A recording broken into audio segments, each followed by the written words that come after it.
What?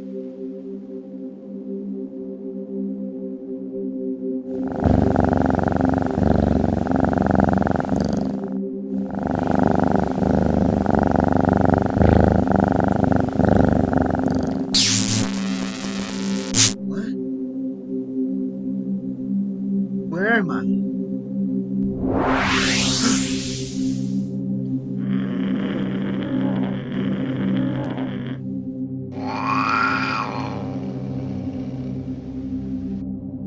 You!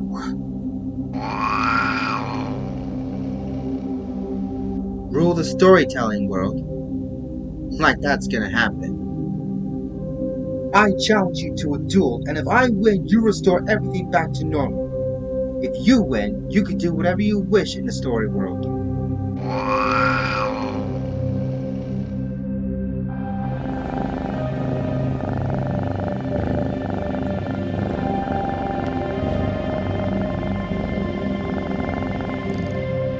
It is time for the Storytelling Battle Royale.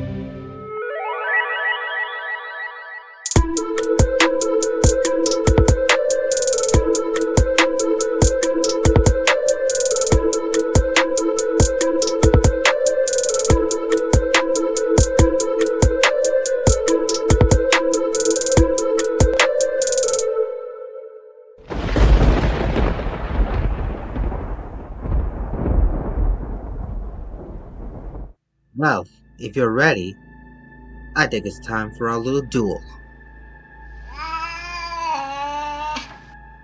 You know, of all the kind of magic that you possess, I'm surprised that you haven't taught yourself English. There. All better? What? You mean you can speak human language? Well, of course. I have been around for a very long time, and I do possess magic even you could not comprehend, Four Eyes. You really are evil to the core, aren't you? Now that I think about it, what is your story? I don't know much about you except for when I found you. Well, since I got plenty of time, I might as well tell you.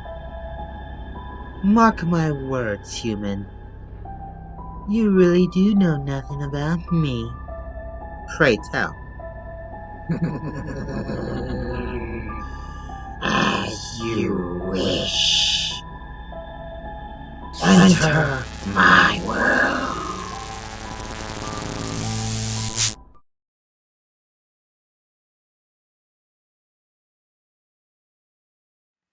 Once, on the night of the lunar eclipse, there was a Scottish cat who gave birth to 13 kittens. Upon the delivery of the 13th kitten, the newly mother cat was beginning to suffer in great pain. Once the kitten was officially born, the mother cat died, leaving her new litter all alone. Before long, a family found them when passing through and began to put them in a basket to transport them to their new home. But when they were about to do the same for the 13th kitten, they saw something very disturbing. The cat looked deformed and otherworldly. Therefore, they fled the scene, leaving the kitten behind. Left alone in a dark, lonely night, Kitten meowed with sorrow in its cry. It was almost as if the kitten was going to die all alone. Until a dark seal was drawn under the kitten, and cries of the damned were sounding off in the air. Then the hands of hell reached out and took hold of the kitten, silencing its meows.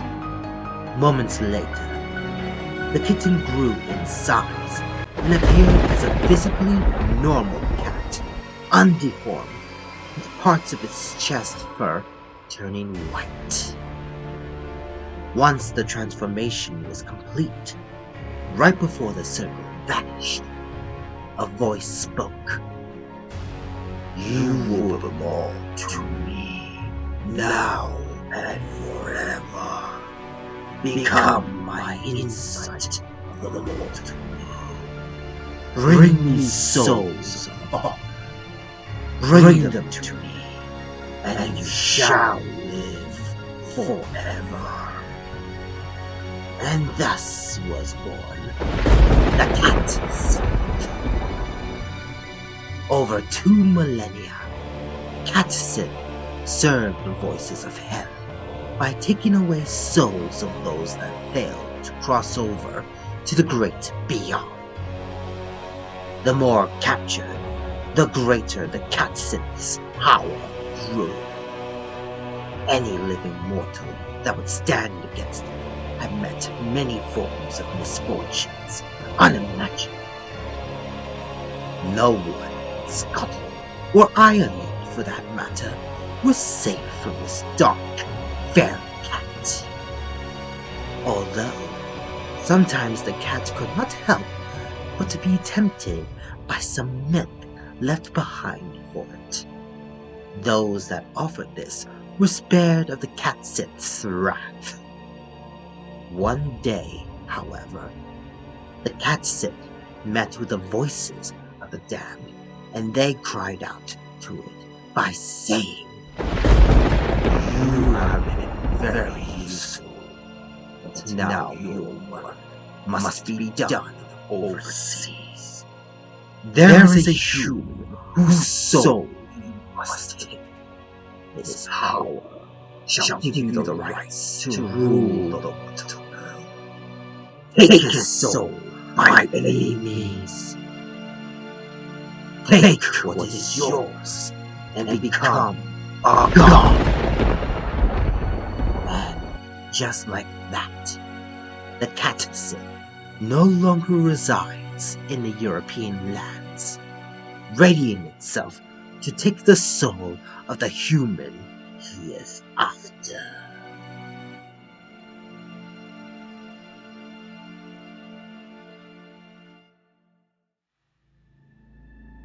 A Cat Sith? So that's what you are? Yes. Quite a discovery, isn't it? Wait a minute. Then you've been sabotaging my storytellings. No wonder why when coming back to my visuals that I looked so bright and blurry.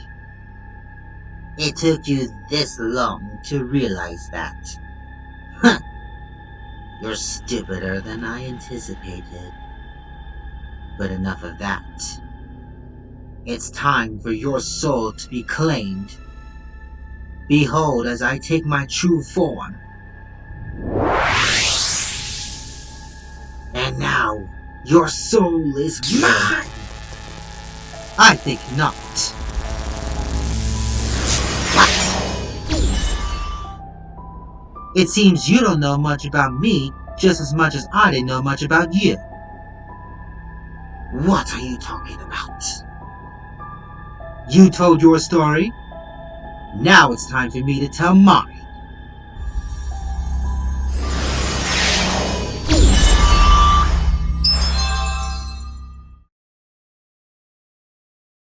Thousands of years ago, in the land of the pharaohs, there was an Egyptian princess named Rana, who was next in line to inherit the throne as the new pharaoh. Unbeknownst to anyone, the princess was a skilled witch who practiced magic, known only by the Egyptian gods themselves. Every opportunity she had, she would study all kinds of magic to become as knowledgeable and powerful for the sake of the kingdom. On a day of the solar eclipse, which was also her 21st birthday, Rana discovered the power of transportation through realms. The moment she opened the portal, something unexpected came through. A dragon with red cosmic scales. At first, the princess was scared, but when she looked at the dragon, she saw beauty in its eyes. Who are you, and why have you brought me here? the dragon asked, implying that it was a male dragon. Rana was astounded that the dragon understood her language, and yet she was also curious to know more about him.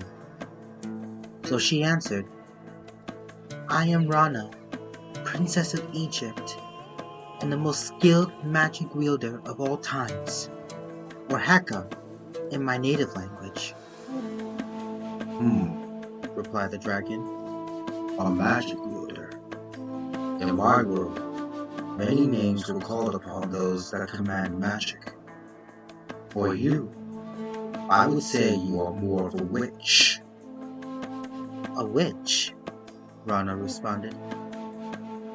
I find that rather insulting. Anyway, I have told you my name. Now tell me yours. At first the dragon was silent, but then he finally responded. My name is Garrett, King of the Dragon Realms. The realm you summoned me from. Rana was amazed by what Garrett just told her. She had no idea that the magic she used not only opened a portal to another world, but summoned a creature that was not human. The Dragon King became interested in understanding the human realm that the Egyptian princess called home, and requested to learn everything about it. Princess Rana was concerned about the dragon's appearance, considering that it could cause a panic. However, the Dragon King's body glowed and morphed into a human that wore Egyptian clothing in order to blend in. Rana brought Garrett to meet her father, the pharaoh, who seemed unsure to trust the stranger, and yet said nothing about the matter. Throughout the day, the celebration of the princess's 21st birthday brought the whole kingdom of Egypt in joy. Garrett observed how the humans behaved and socialized. Then came an ancient tradition where Princess Rana had to perform a dance during the celebration. While watching her, Garrett could not help but begin to feel infatuated for her. Rana noticed this, and so after a while, the two met in private and showed the love they instantly developed. And during so, the Dragon King proposed to the Egyptian princess, and so the two declared themselves betrothed to each other in secret. 9 months had passed since then, and the princess had shown to be with child, but not in her own world. Rana was in the dragon's realm. Within the chambers of the Dragon King's temple. As the fairies aided the princess that was in labor, something unfortunate was occurring. A raid on the Dragon King's temple by evil creatures that threatened to destroy all that was pure and harmonious. All the dragons led by Garrett fought against this dark army the best they could, but unfortunately, they were badly outnumbered. Badly wounded, Garrett snuck back into the temple the moment he sensed his human bride needing him. When he arrived into the chambers, all the fairies were killed by undead creatures that were lurking in foggish shadows, and they were aiming to attack Rana. Thankfully, Garrett used his dragon's fire to destroy the creatures and ensured Rana's safety. However, the moment he approached his human bride, he saw that she was holding their newborn baby, who appeared fully human. The two looked at the baby with joy, for they were now new parents to a baby boy. Garrett started to feel dizzy and kneeled to the ground, implying that he was severely weakened from the fight. Rana attempted to use her magic to heal him, but was too weak to try from the labor. And then, the temple began to quickly shake more severely than ever. This way, Garrett shouted as he led Rana and their baby to a secret doorway in the chamber. Once they made it through, they went down a tunnel that led outside the temple, but at the bottom, Garrett looked around to see if they were followed, and as fate would have it, they were alone. "My dear husband," said Rana, We must protect our son. I know, said Garrett. the only way we can is if we remove him from this place. Garrett opened a portal behind them and told Rana, Go through the portal at once. Save our son. Live on. Garrett flapped his wings at Rana and the baby, blowing them through the portal before being struck down by spears, killing the Dragon King. Rana and the baby came out of the portal and back to the Egyptian lands, only to find her father and his soldiers waiting for them. But Rana noticed that the pharaoh and his soldiers looked possessed. It was then and there Rana realized that the same creatures that attacked the dragon realms did the same to the human world. Rana used whatever magic she could conjure to transport herself into a secret room within the palace and found an hourglass talisman. As she grabbed it, she held it to her son and whispered to him, I am so sorry for this, my son, for you will not feel the love from I or your father. You must live on, even if it is outside of our time. You must live on! Rana raised her baby to the air and chanted, Son of the dragon, son of the witch, may your soul be brought to a new world of time. May your inner power grow throughout your years of life. Live on forevermore! The talisman glowed and transported the baby out of the Egyptian lands. But right after, the room was raided by the possessed Egyptian soldiers, and they struck a fatal blow to Rana, ending her life. Immediately, all the Egyptian people that were possessed, including the pharaoh, vanished into the shadows, almost as if a dark plague swallowed them whole into the darkness. A fate that the Dragon's Temple shared the same, leaving both the bodies of Garrett and Rana in their own worlds, without any hope to ever see their son again.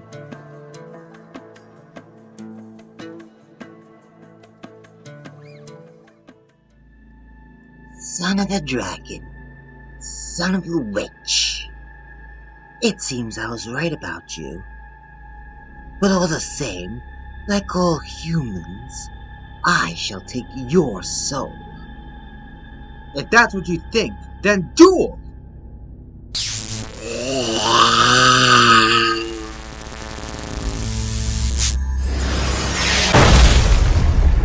What? What is happening? You should not have this much power. It seems you don't know much of my powers. I'll teach them to you one by one.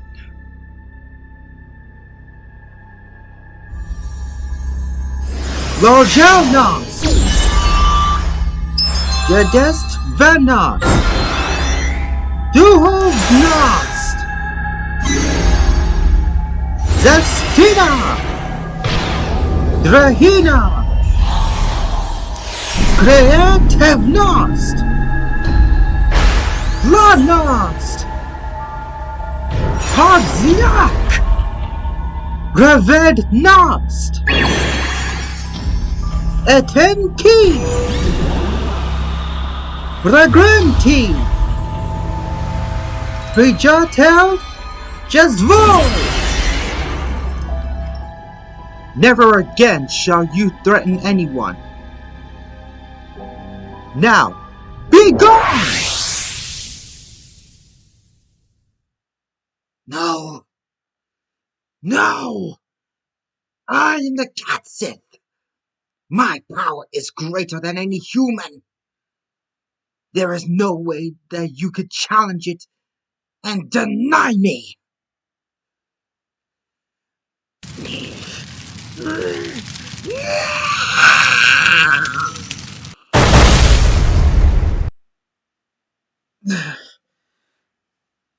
I'm glad that's over. And now, to release me from this curse and figure out what I've learned from all this. No, maybe I shouldn't. Maybe that's the lesson. Make the most of all situations or negative obstacles that stand in your way. The cat stairs may have turned me into this, but it's not all that bad. I mean, I've always wanted to see myself animated. Guess it's the closest I'll get. That's what's important. Looking past the negativity of the bad obstacles and situations, find the good in them, make the most of it, see what good it'll lead. I guess in simpler terms, turn negativity into something very positive. No matter what people say, no matter what they do to you, always look for the light within the dark. And that's exactly what I'm going to do now. Until next time, when I return, I will come back with grander stories, and I'll tell you more about my great adventures as an animated storyteller. Until then, you all take care of yourselves. Ta-ta for the moment. And remember, when in doubt, ride the cosmos.